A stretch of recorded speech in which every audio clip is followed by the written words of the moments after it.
مولانا جلالالدین رومی فرماتے ہیں کہ حضور اکرم صلی اللہ علیہ وآلہ وسلم کی محبت میں اگر جان چلی جائے تو یہ گھاٹے کا سودا نہیں ہے۔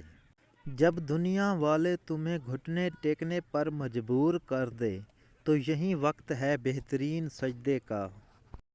ہم سمجھتے ہیں کہ خدا ہمیں اوپر سے دیکھتا ہے، در حقیقت وہ ہمیں اندر سے دیکھتا ہے۔ تیری داڑھی تیرے بعد پیدا ہوئی مگر وہ سفید ہو گئی اور تو ابھی تک ویسے کا ویسا کالا ہے۔ کنواں کھودنے والے کنویں میں جا گرتے ہیں۔ کوئی برا آدمی سزا پائے بغیر نہیں رہتا اور اچھائی جزا پائے بغیر نہیں ہوتی۔ حق پر یقین رکھو اور باقی جو ہوتا ہے ہونے دو۔ کسی بھی چیز سے پریشان ہونے کی ضرورت نہیں۔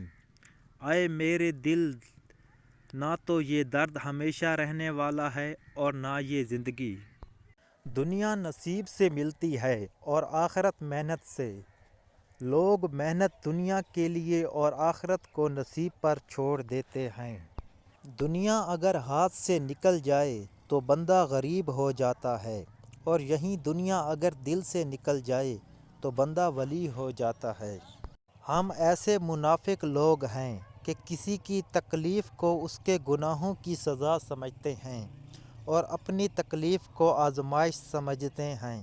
مولانا رومی فرماتے ہیں اگر تم قرآن کو آنکھوں سے دیکھو گے تو الفاظ نظر آئیں گے، دماغ سے دیکھو گے تو علم نظر آئے گا، دل سے دیکھو گے تو محبت نظر آئے گی اور اگر اپنی روح سے دیکھو گے تو تمہیں خدا نظر آئے گا۔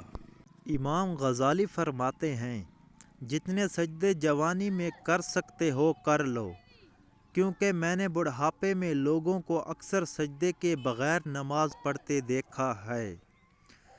عشق کی عید محبوب کا دیدار ہے اور یہ دیدار اسے دنیا میں 2 مرتبہ نصیب ہوتا ہے، پہلی بار جب اس کی ماں مرتی ہے اور دوسری بار جب وہ خود مرتا ہے۔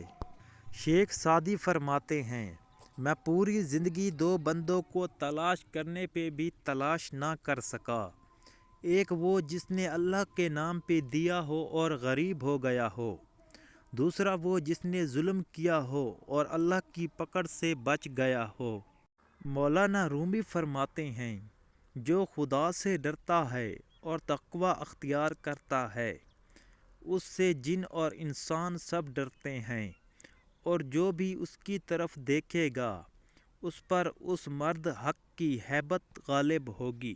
عقل مند انسان نقصان میں چھپے ہوئے فائدے کو بھی سمجھ جاتا ہے۔ قدرت نے تخریب میں تعمیر کا راز چھپا رکھا ہے۔